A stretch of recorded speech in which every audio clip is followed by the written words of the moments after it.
सबसे पहले भगवान भोलेनाथ के चरणों में प्रणाम करती हूँ, मेरा प्रणाम स्वीकार हो। आदि शक्ति माँ भवानी गौरा के चरणों में प्रणाम करती हूँ, मेरा प्रणाम स्वीकार हो। सभी देवी देवताओं के चरणों में प्रणाम करती हूँ, मेरा प्रणाम स्वीकार हो। आप सभी गुरु भाई गुरु बहनों के चरणों में प्रणाम करती हूँ, मेरा प्रणाम स्वीकार हो। गुरु भाई गुरु बहनों, आप लोगों के साथ से, आप लोगों के सपोर्ट से महादेव की कथा और शिव शिष्यों तक पहुंचती है। तो आप लोगों से हाथ जोड़ के निवेदन है कि आप लोग शिव शिष्यता में रहते हुए शिव के इस कार्य में हमारी मदद करें। हम सभी मिलकर शिव कथा को और शिव शिष्यों तक पहुंचा सकें। तो इसलिए लाइक शेयर जरूर कर दीजिए। अगर जो आप लोग चैनल पे नए आए हैं तो सब्सक्राइब कर लीजिए, ताकि जो भी वीडियो पड़े, जो कथा पड़े, वो आप लोगों तक आसानी से पहुंच जाए। कमेंट में भगवान का नाम जरूर लिखिए। भगवान का नाम लिखने से, बोलने से सारे कष्ट दूर होते हैं, सारी परेशानी दूर होती है। और हाँ गुरु भाई गुरु बहन, मृत्यु का भय सबको लगता है, पर आज कलयुग में इसका चिंतन कोई नहीं कर रहा है। भय सबको है पर चिंतन कोई नहीं कर रहा है। आप लोग देख रहे हैं ना, जन्मदिन हम लोग मनाते हैं। अगर जो 25 साल के हो गए तो बड़े उत्साह के साथ कि 25वीं सालगिरह है, 25वां जन्मदिन है। 50 के हो गए तो 50वां गोल्ड, 50 वर्ष के हो गए। 75 साल के हो गए तो डायमंड यानी हीरे के समान जन्मदिन मनाया जाता है कि हम 75 साल के हो गए। और संयोग बस, अब आजकल कहाँ कोई 100 साल जी रहा है, पर संयोग बस किसी का 100वां जन्मदिन मनाया जा रहा है तो शताब्दी, हमने तो अपनी शताब्दी पूरी कर दी, 100 साल जी गए। पर क्या कभी इस बात का कोई चिंतन किया है कि जो हमारा ये 25 वर्ष बीत गया, इसमें हमने भगवान को नहीं पूजा, भगवान को याद नहीं किया, ये 25 साल मेरा व्यर्थ चला गया। और आने वाला क्षण, क्या 25 मिनट भी हमारे जीवन का बचा है? कोई अपनी मृत्यु को जानता नहीं है, पर इस बात का चिंतन जरूर करना चाहिए कि जो समय बीत गया, क्या उसमें हमने कोई सदकर्म किया है? कोई ऐसा कार्य किया जिससे हमारा जीवन सुखी हो? हम ये जीवन जिसके लिए हमें भगवान भेजे हैं, क्या यहाँ आके हम माया मोह में फंस के उस कार्य को पूरा किए? कभी भगवान का नाम लिए? इस मृत्यु का भय हर व्यक्ति को है। आज मैं एक महात्मा जी की बात आप लोगों को बता रही हूं, एक कथा मैं सुना रही हूं। एक महात्मा जी थे, एक महात्मा जी थे। वो भगवान के परम भक्त थे, भगवान का नाम जप किया करते थे, एकांतवास में रहते थे जंगल में। वहां कंदमूल फल खाते थे, वन में से जो फल फ्रूट मिल जाए उसी को वो सेवन करते थे और भगवान का नाम जप करते थे। और उस जंगल के समीप एक गांव था, उसमें एक वेश्या थी। वेश्या की लड़की जो थी बड़ी सुंदर थी, बड़ी रूपवान थी, जैसे अप्सरा। तो आजकल तो देखते हैं कि गाय भैंस लोग कम पाल रहे हैं, कुत्ते ज्यादा पाल रहे हैं। पाल रहे हैं कि नहीं पाल रहे हैं? शौक बन गया है। पहले के समय में गाय पालना शौक था। नंद बाबा की गैया का याद करिए, हजारों लाखों के झुंड रहता था। गाय पालने का, भैंस पालने का शौक रहता था। आजकल कुत्ते पालने का शौक चल रहा है। तो जो वेश्या की लड़की थी, उसको बकरा बकरी पालने का शौक था और उस बकरियों को लेकर रोज जंगल चराने जाया करती थी। बड़ी चंचल स्वभाव की थी। देखिए, कार्य से कोई कुछ भी कार्य करे, अगर जो भगवान का परम भक्त है तो भगवान एक ना एक दिन उस पर कृपा दृष्टि जरूर डालते हैं। तो जो वेश्या की लड़की थी, उसको बकरा बकरी पालने का शौक था। 4-6 बकरियां, एक बकरा, रोज वन में चराने जाया करती थी और उसी वन में चराने जाती थी जहां महात्मा जी तपस्या करते थे, महात्मा जी भगवान का नाम जप करते थे। तो रोज वो लड़की जाती तो महात्मा जी से कहती, चंचल स्वभाव की थी। महात्मा जी की थोड़ी सी दाढ़ी आई हुई थी, छोटी सी, ज्यादा दाढ़ी नहीं थी उनकी। तो लड़की पूछती, बाबा आपकी दाढ़ी अच्छी कि हमारे बकरे की दाढ़ी अच्छी? महात्मा जी मुस्कुराते, इशारे में जवाब देते, जाओ अपना काम करो, हमें अपना काम करने दो। लड़की हंस के फिर वहां से चली जाती।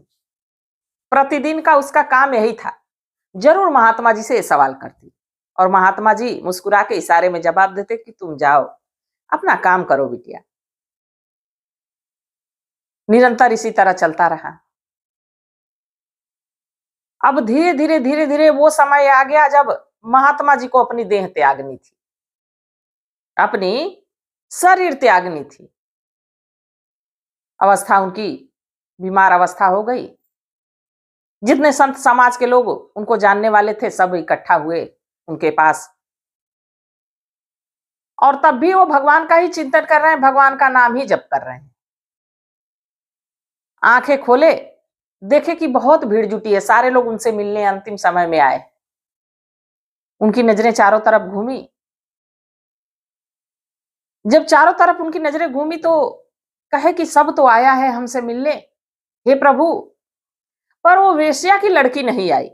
अब सारे संत गरम कि देखो, तो कहते थे कि हम औरतों का मुख नहीं देखते हैं, हम किसी पे दृष्टि नहीं औरतों पे डालते हैं, और लास्ट समय में जाने के समय में याद भी किसे कर रहे हैं? वेश्या की लड़की को। सारे लोग उनपे, महात्मा जी पे खफा। फिर कुछ संत कहे कि उनकी अंतिम इच्छा है उसको बुला दिया जाए। वेश्या की लड़की को कुछ लोग बुलाने गए। जब जानी कि बाबा हमको बुला रहे हैं, दौड़ते हुए नंगे पांव दौड़ती हुई आई।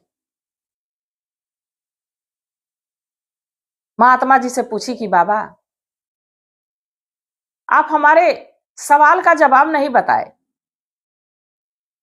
और आप चले भी जाएंगे? तो बाबा कहे कि आज बताता हूं बिटिया,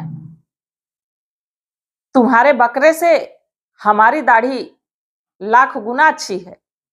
लड़की की आंखों से आंसू गिरने लगा। कहा, बाबा आज तक क्यों नहीं बताया? इस प्रश्न का उत्तर क्यों आज बता रहे हो? महात्मा जी कहे कि बिटिया, मनुष्य को अंतिम क्षण तक अपने ऊपर भरोसा नहीं करना चाहिए। भगवान का चिंतन करते रहो, पर अपने ऊपर भरोसा नहीं करना चाहिए। कब मनुष्य डगमगा जाए ये कोई जानता नहीं, उसका मन कब विचलित हो जाए। इसलिए मैं अंतिम समय में अपने ईश्वर को याद कर रहा हूं, अपने भगवान को याद कर रहा हूं। आज भरोसा हो गया है कि अब मैं भगवान का चिंतन करते हुए इस दुनिया से जाऊंगा। तब मैं तो तुम्हारे प्रश्नों का उत्तर दिया। वो एशिया की लड़की उसी समय से प्रण की कि आज के बाद हमारे दिलो दिमाग से भगवान की छवि कोई दूर नहीं कर सकता। ये हमारा हृदय ही हमारा मंदिर है और इसमें भगवान की जो है कि स्थापना हो चुकी है। अब यहां से भगवान को कोई हिला नहीं सकता। तो देखिए, जो भगवान का चिंतन करने लगता है,